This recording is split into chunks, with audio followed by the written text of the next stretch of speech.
Amigos míos, bienvenidos a bordo de este viaje de historias. Y hoy vamos a hablar de un personaje que es fascinante, muy extraño, muy enigmático, difícil de desentrañar, que sigue suscitando polémicas a poco más de 500 años de su muerte. Pero de él vamos a hablar después de invitarlos para que compartan y comenten estos contenidos con sus amistades alrededor de una buena taza de café. Los invito a que se suscriban en mi canal de YouTube, que es Néstor Armando Alzate, y lógico, este es mi canal oficial. Si en efecto les gustan estos contenidos, denle me gusta, activen la campanita para recibir notificaciones. Y recuerden que tenemos también para ustedes nuestra línea de WhatsApp 310-692-0672. Ahí me pueden escribir lo que ustedes quieran y hacerme los aportes que a bien tengan para, en un momento dado, publicarlos aquí en nuestro canal. Pues bien, decía que este es de esos personajes que uno nunca termina de entender. Y siendo uno de los más famosos del milenio, lógicamente que se plantean alrededor de él muchísimas dudas, muchas cosas extrañas.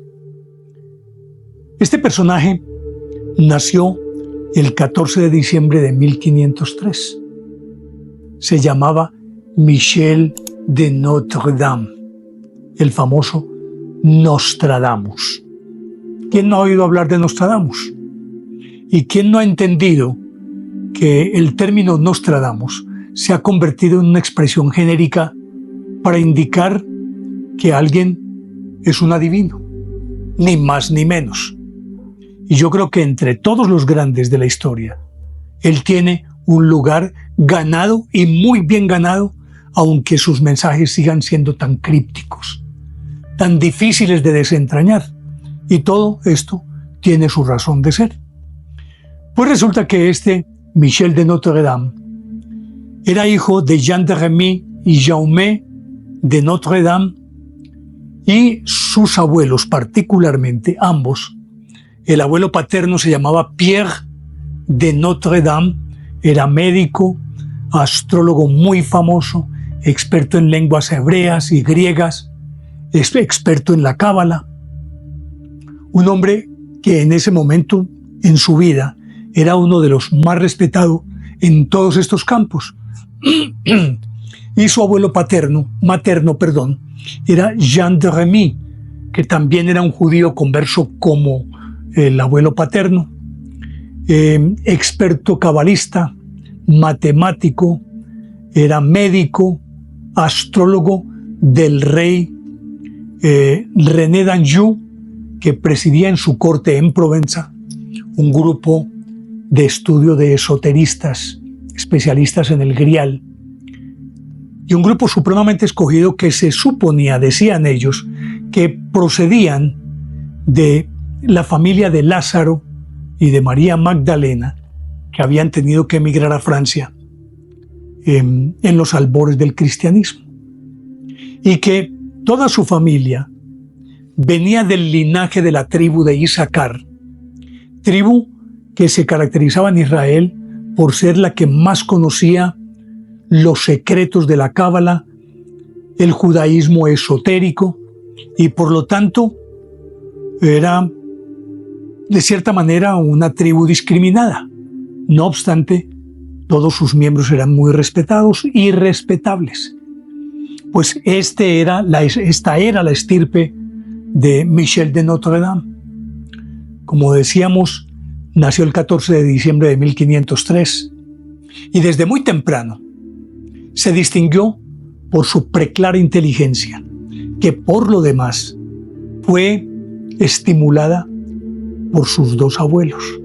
Su principal maestro fue Jean de Remy, el abuelo materno, que era el judío converso, experto cabalista, matemático, astrólogo, y por los laditos estaba Pierre de Notre-Dame, que también era médico, astrólogo, experto en lenguas hebreas.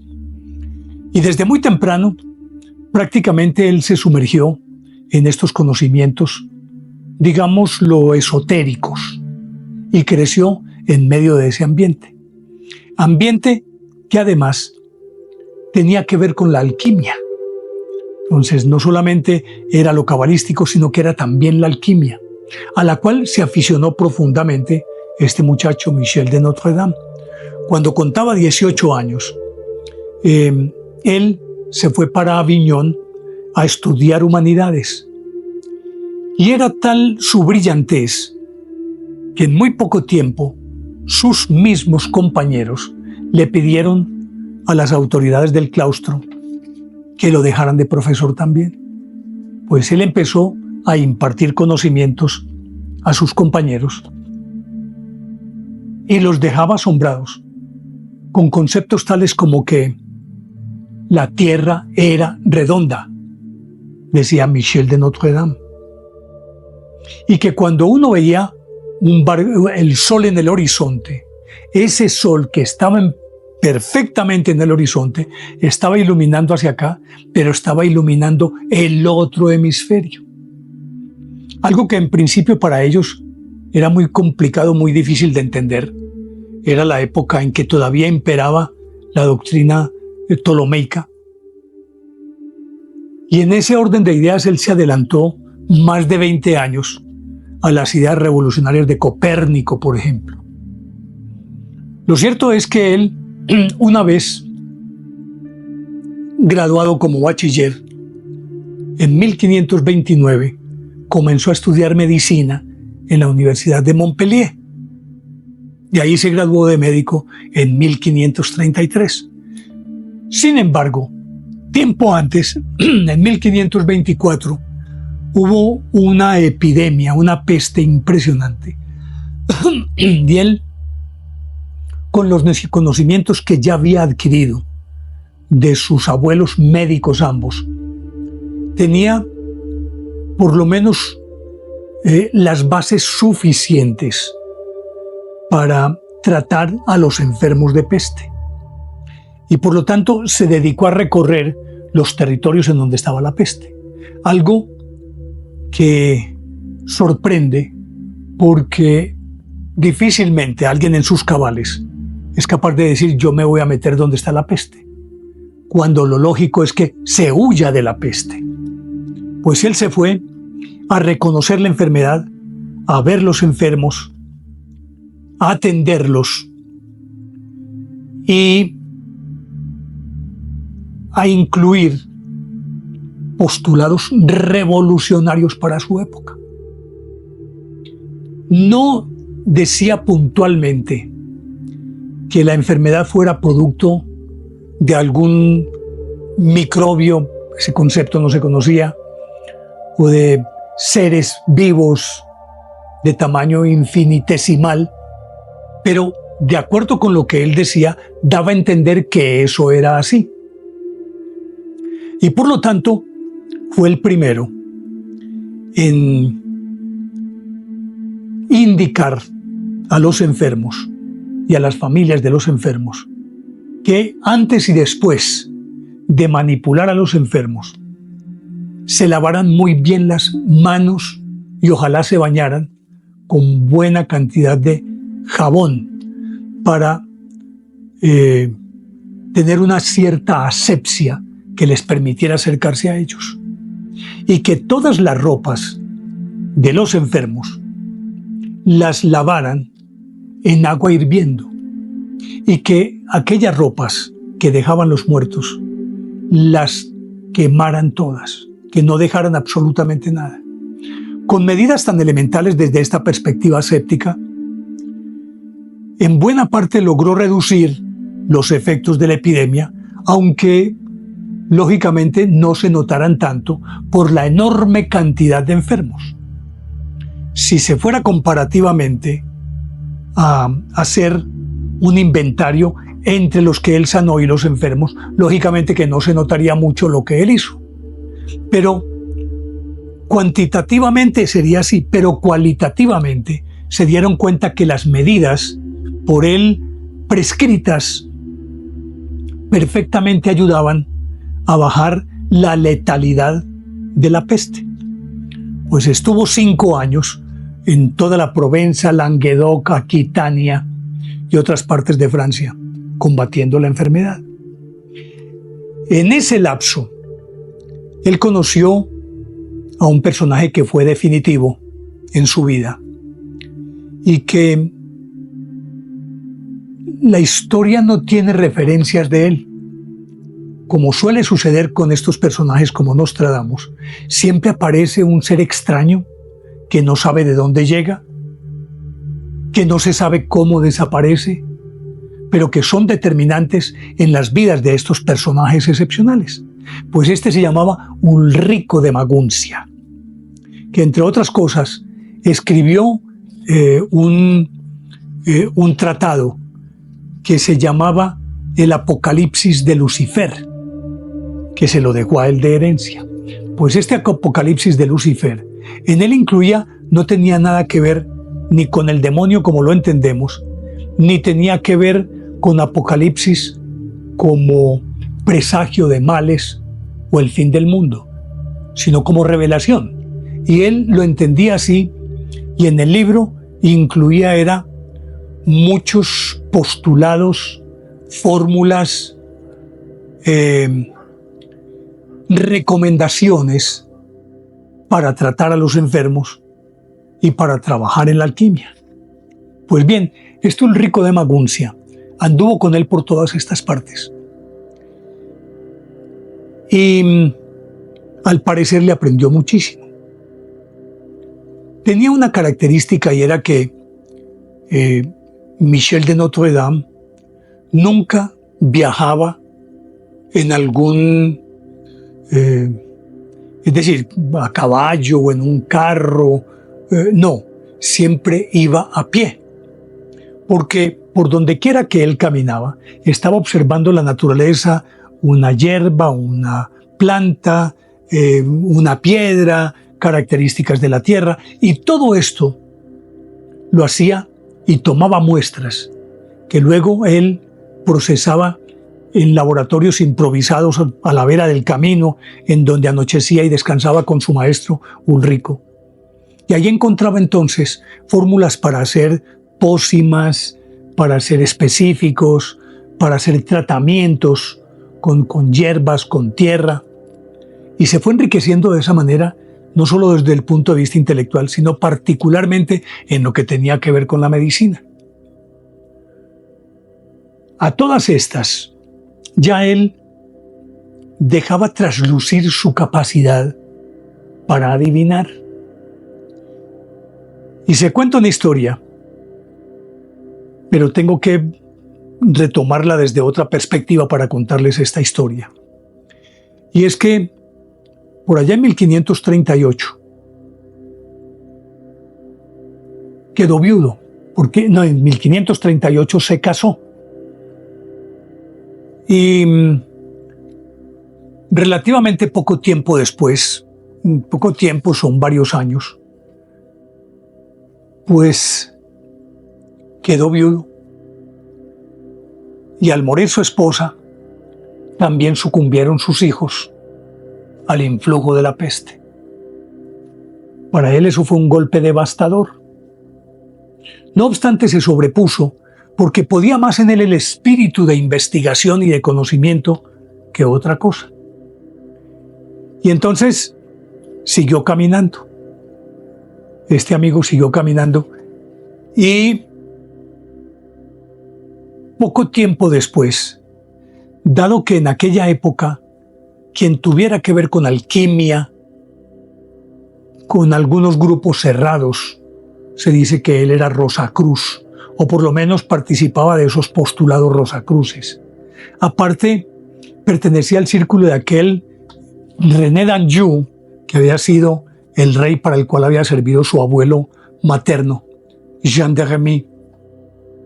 Y por lo tanto, pues todo esto hacía que él estuviera en la mira de la Inquisición.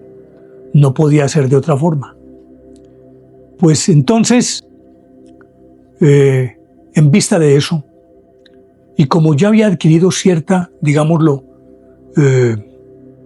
notoriedad, en este caso entendido esa palabra notoriedad desde la perspectiva positiva, su fama había pasado de comarca en comarca por todo lo que había hecho. Entonces ya era muy reconocido.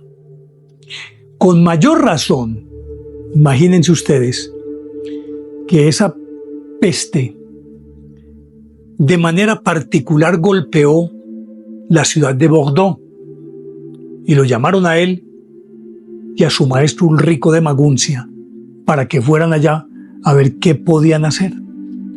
Pues entonces imagínense que él con su maestro llegó allí y en Bordeaux hizo un experimento que a todas luces, visto desde la perspectiva de hoy, no tanto en aquella época, porque en aquella época los remedios se hacían con estiércol de rata o había que coger, bueno, en fin, unas fórmulas terribles que usaban los médicos.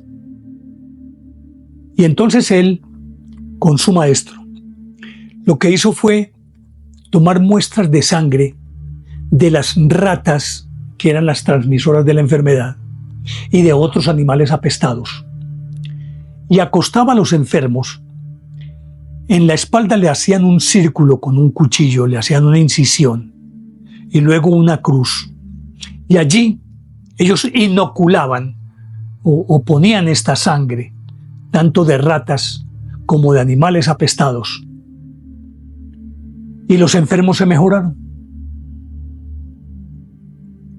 Diríamos que ya con el conocimiento que tenemos hoy, ni más ni menos, lo que él estaba haciendo era vacunar. Porque recuérdese que el principio de las vacunas es que se toman algunas bacterias o virus atenuados y de la misma enfermedad y se inyectan.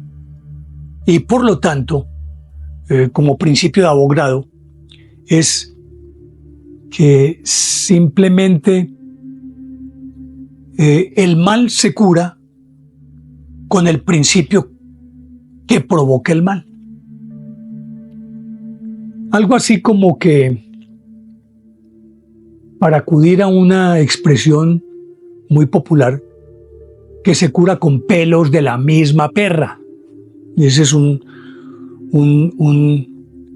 refrán muy de Colombia, no sé de cuántas partes en el exterior lo utilicen también. Pero era ni más ni menos eso. Esto lógicamente llamó la atención de la gente de la Inquisición. Lo citaron para someterlo a un juicio.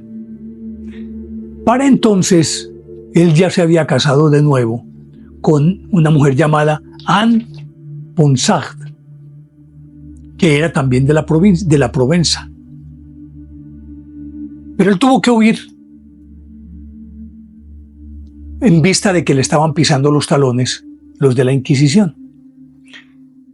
Y se fue entonces, o regresó, a sus lares, a Provenza, Languedoc, Carcassonne, Valence, donde particularmente habían vivido y habían sido aniquilados los cátaros, de aquella cruzada terrible que lideró Simón de Montfort, que acabó con ellos. Era en esta zona, donde está también Rennes-le-Château, que acuérdense que yo les conté la historia de Pierre Berenger, el famoso cura aquel de Rennes-le-Château, donde construyó una iglesia, que sacó la plata. Bueno, ustedes ya este contenido lo tienen aquí también. Pues lo cierto es que él entonces huyó y empezó a peregrinar por todas estas regiones. Y luego se fue para Italia. Empezó a recorrer Italia y entonces pasó por Milán, por Florencia, por Roma. Y hay una anécdota bien interesante, y es que caminando en Italia, de pronto ve venir a un monje con un hábito muy raído y estaba arriando una piara. Llevaba estos cerdos a otro lado. Cuando Michel de Notre Dame lo vio, se arrodilló e inclinó la cabeza contra el suelo. Y sus compañeros le dijeron, ¿por qué haces esto? Le dije, porque me tengo que arrodillar ante su santidad. Pero si es un pobre monje, es su santidad. Pues bien, ese monje se llamaba Felice Peretti. Y en efecto, en el convento le tocaba cuidar a los cerdos. Traía y llevaba las piaras de un sitio a otro. Las piaras, obviamente, que así se llama a los cerdos cuando hay un grupo de ellos para llevarlo de un lado a otro. Y resulta que ese monje fue elegido papa en 1585. Sixto V, entre otras cosas, un personaje supremamente especial, del que alguna vez hablaré. Bien, se fue recorriendo a Italia, y luego de recorrer a Italia, siempre con su maestro Ulrico de Maguncia, fue conociendo todas estas tierras y estudiando absolutamente todo. Para entonces se había llevado a su esposa, Anne Ponsard, y ya tenía hijos con ella. Recuerden ustedes que su primera esposa murió y los hijos productos de ese matrimonio también murieron. Y él había quedado solo y ahora ya tenía hijos con esta Anne Ponsard. Al regresar a Francia, fue invitado porque ya su fama trascendía las fronteras, y él adecuó su casa de tal manera que allí tenía inclusive un observatorio, tenía un laboratorio para procesos alquímicos, para sus pócimas y remedios que preparaba como boticario y como médico, y empezó a publicar una obra muy interesante, diríamoslo, en la época actual sería fascicular, y se llamaba Presagios y Almanaques. Presagios y Almanaques. Y empezó a publicarlo a partir de 1550. Y ahí empezó tímidamente a publicar las centurias, que después lo hicieron famoso. Y al incluir algunas de ellas, llamó la atención de Catalina de Médici, que era la esposa del rey Enrique II de Francia. Una mujer muy dada también a círculos esotéricos y a todo este tipo de conocimiento. Pues fue invitada por ella, fue invitado Michel de Notre Dame por ella, porque quería conocer vaticinios. Y particularmente le pidió que le explicara un vaticinio que ya tenía. Y es un vaticinio que lo voy a tomar de aquí, porque buena parte de esta información la he tomado de este libro. Nostradamus, historiador y profeta, de quien se considera es uno de los mayores especialistas en Nostradamus en toda la historia. Jean-Charles de Fontbrun. Este libro, para los que estudian a Nostradamus, es casi que una Biblia, por lo bien explicado y por lo puntual y profesional que es este señor. Como digo, es uno de los mayores especialistas en la obra de Nostradamus. Pues bien, al llegar a la corte, ella le pidió que le explicara una cuarteta que para ella era un enigma. La cuarteta dice lo siguiente: es la cuarteta 35 de la centuria 1, y dice así: el león joven superará al viejo en campo bélico por singular duelo. En jaula de oro le reventará los ojos, 2 combates, 1, luego morir de muerte cruel. Y Catalina, intrigada, porque ahí hablaba del viejo león, el león viejo, el león joven superará al viejo león. Pues él dijo, es lo que yo vi, pero ¿a quién se refiere? Y él tuvo que decirle a su esposo. Pues resulta que en su escudo, el rey Enrique II, en ese escudo, tenía un león. Ya para empezar, había un indicio que podría ser él. Pues en 1559, esto fue 1555, ¿no? Cuando él ya publicó las centurias, y ahí estaba incluida esta cuarteta, que repito, es la cuarteta 35 de la centuria 1. Pues en 1559 se iba a casar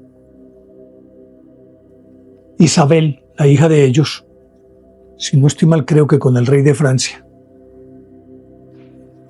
Creo que era así. Y pues imagínense ustedes que, como era apenas lógico, hubo grandes fiestas, y entre ellas había una que era una especie de competencia entre los caballeros.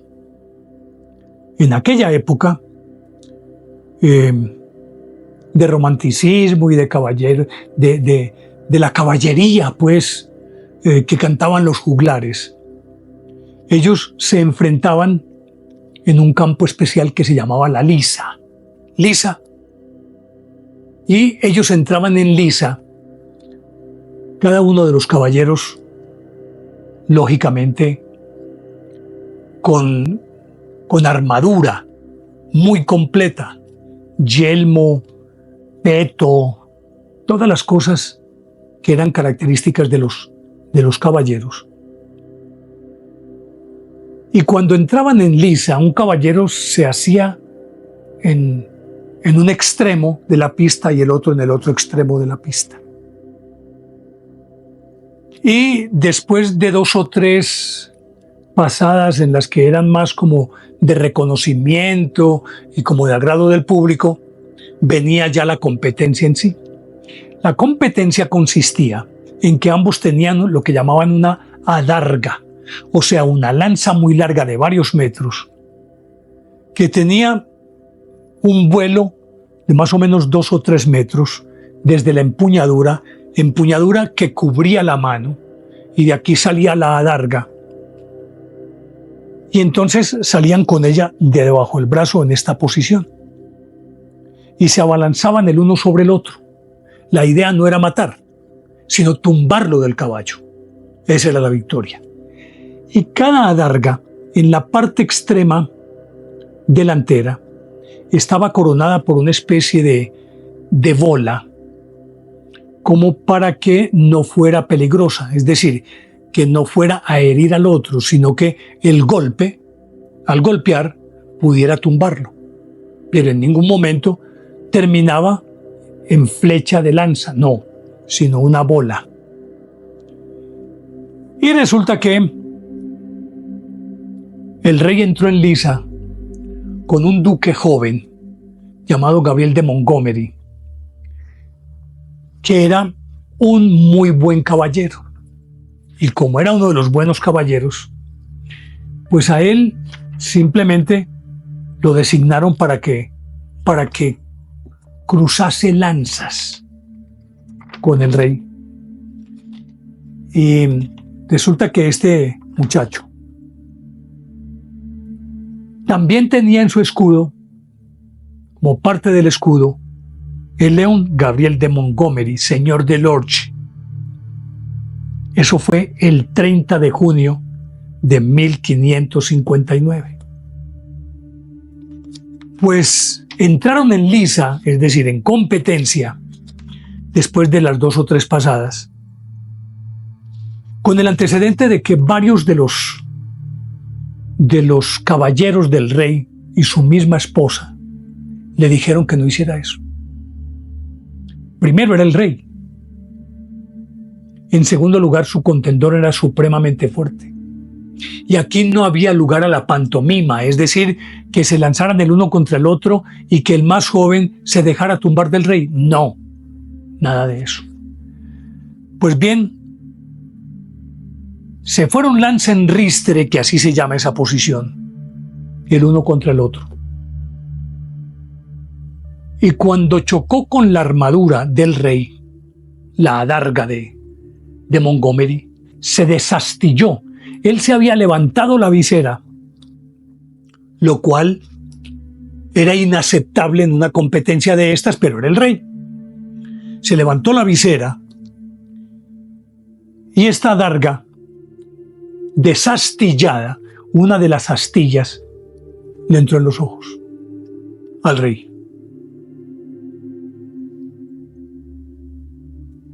Socorrieron al rey,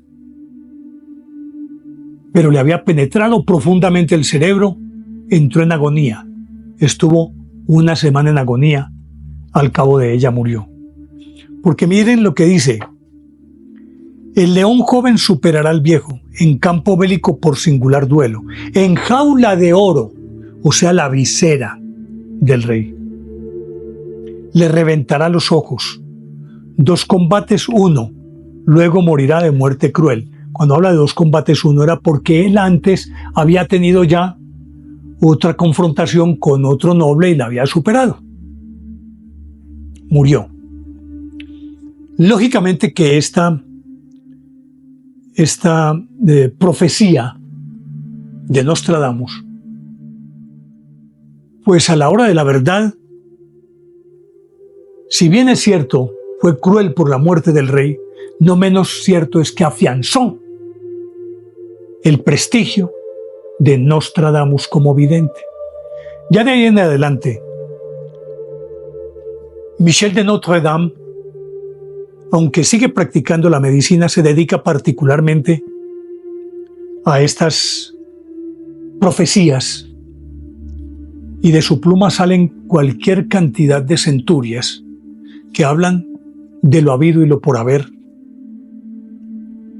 Muchas de ellas cumplidas aparentemente y dan indicios de que en efecto, por lo menos, sí tienen alguna relación, y voy a mencionar 2 o 3 nomás.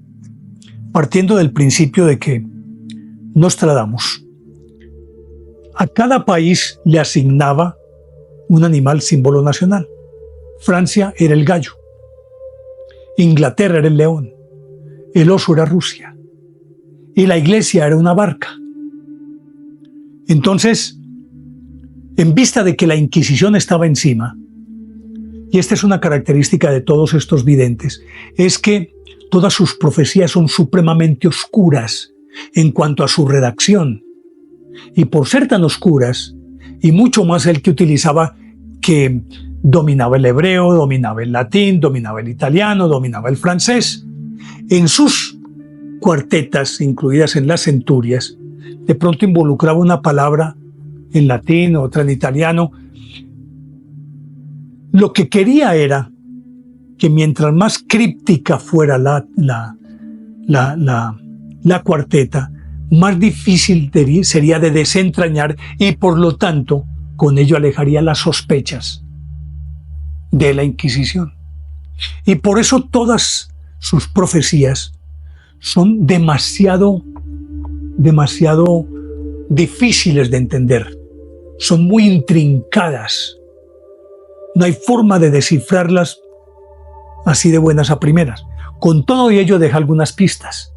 Por ejemplo, él dice de Napoleón: con nombre que nunca llevó un rey galo, jamás hubo un rayo tan temible, temblando Italia, España y los ingleses, muy atento con mujeres extranjeras. Y la explicación es que Napoleón puso en jaque a todas las naciones europeas, tenía un nombre que jamás un rey de Francia lo había tenido, Napoleón, y curiosamente las mujeres que pasaron por la vida o fueron parejas de Napoleón, ninguna fue francesa.